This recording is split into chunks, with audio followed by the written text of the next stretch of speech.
लेकिन एक धार्मिक के ऊपर जो लागू होता है वो धर्मशास्त्र के अनुसार होता है। और वो हमने बताया है कि एक व्यक्ति जो अपने आप को विरक्त कहता है कि मैंने गृह त्याग कर दिया, संसार को छोड़, गृह त्याग का मतलब संसार को छोड़ देना, तो जो सांसारिक पद पे नहीं जा सकता है। अगर वो धर्म क्षेत्र में है और उसको धर्म में आत्म कल्याण के साथ साथ लोक कल्याण भी करना है तो धार्मिक पद उसको स्वीकार करना चाहिए। वो सांसारिक पद, जो संसार छोड़ चुका है उसको सांसारिक पद थूक करके चाट लेने जैसा है। ऐसा है कि कौन बड़ा सनातनी कौन छोटा सनातनी, ये प्रश्न नहीं है। प्रश्न ये है कि सच्चा सनातनी कौन है और सनातन का दिखावा करके लोगों को मूर्ख बनाने का काम कौन कर रहा है। और इस बारे में बहुत अच्छी बात है कि पूरे देश में चर्चा भी हो रही है और लोग समझ भी रहे हैं कि कौन लोग सच्चे सनातनी हैं जो सनातन की बात कर रहे हैं और काम कर रहे हैं, और कौन से ऐसे लोग हैं जो सनातन का नाम ले रहे हैं और काम कुछ और ही कर रहे हैं। आपने आरएसएस के एक बड़े प्रचारक पे आरोप लगाया है कि उन्होंने बहुत ऐसी बातें कही हैं, तो इसमें कितनी सच्चाई और इसको आप कैसे देख रहे हैं? ऐसा है कि हमने कोई आरोप किसी पे नहीं लगाया। हमारी और उनकी बातचीत हुई थी, जो उन्होंने कहा था हमने उसको उद्धृत किया है।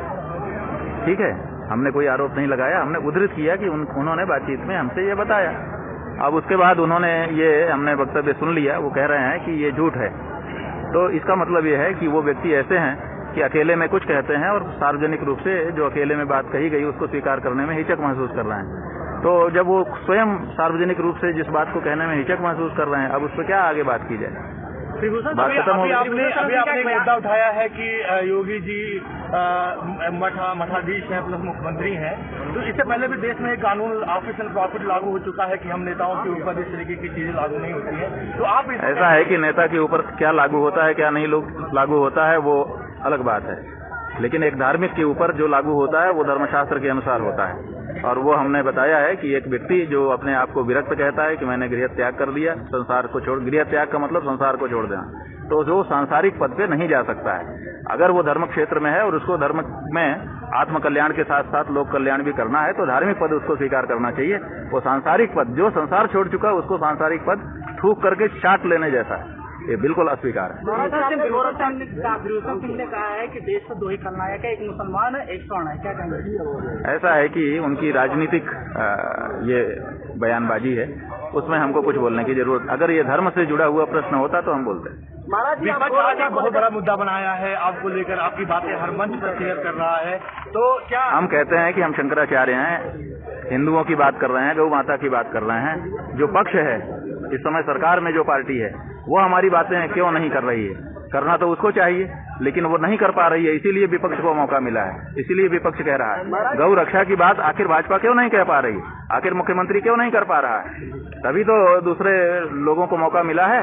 तो ये भाजपा का फेल्योर है कि हिंदू धर्म के मुद्दे अब विपक्ष उठाने लगा। आपके अग्रिम जमानत को चुनौती दी गई है, क्या कहेंगे? विपक्ष को मौका मिल रहा है? क्या चीज? अग्रिम जमानत को आपको चुनौती दी गई? चुनौती दी गई है, ये प्रोसीजर है, सबको मौका रहता है। वहाँ पर उन्होंने, जैसे न्यायालय हम लोग गए थे, अब वो लोग गए हैं, तो हमारा मौका था, उनका नहीं है। वो भी जाएंगे, वो भी अपनी बात कहेंगे, लेकिन नियम के अनुसार ही तो निर्णय होगा। वहाँ पर भी तो परीक्षण ही किया जाएगा कि किसके पक्ष में कौन सी बात है, इसके विपक्ष में क्या है। चुनाव नजदीक है, आप कैसे पार्टी को सपोर्ट करेंगे? क्योंकि अभी हमने कह दिया कि सनातनी हम हैं और हम सनातनी विचारधारा लेकर के जो पार्टी आएगी उसको सपोर्ट करेंगे। यादव ने कहा है कि हम लोग शुरू से गौ रक्षक है, वो गौ पालने वाले हैं, तो आप ही के मुद्दे को लेकर उन्हें देखिए, व्यक्तिगत रूप से कौन क्या है वो एक अलग बात है, और पार्टी का क्या प्रस्ताव है और क्या निर्णय है वो अलग बात है। तो अभी समाजवादी पार्टी की ओर से गौ माता की रक्षा का प्रस्ताव आना चाहिए, हमारा ये कहना। महाराज जी चतुरांगिनी सेना बना रहे हैं, महाराज जी चतुरांगिनी सेना बना रहे हैं आप, सेना है या स्वयं सेवक रहेंगे उसमें? ऐसा है कि चतुरंगिणी है जी, 4 अंग उसके हैं जी, और उन 4 अंगों का प्रयोग सनातन धर्म की रक्षा के लिए किया जाएगा। तो सेना है तो जो सेना या स्वयं सेवक, जो उसमें जरूरत पड़ेगी हम सब कुछ करेंगे। इसलिए न स्वयं सेवक न सेना, बल्कि दोनों का सम्मिलित रूप है। जब जरूरत पड़ेगी, जैसे हमारी माँ भी होती है और जरूरत पड़ने पर रणचंडी भी बन जाती है, बस वही समझ लो कि चतुरंगिनी भी वैसी ही है। जहाँ प्यार मिलेगा वहाँ प्यार देंगे, और जहाँ दुत्कार मिलेगा वहाँ दुत्कार भी देंगे। उत्तर प्रदेश में भी आपको सनातन के लोग, सनातनी वोट जब पड़ेगा, अगर हम यहाँ के निवासी हैं, मतदाता हैं, और अगर हम चाहते हैं कि हम किसी सनातनी विचारधारा के व्यक्ति को वोट करें, तो वो वोट कौन लेगा?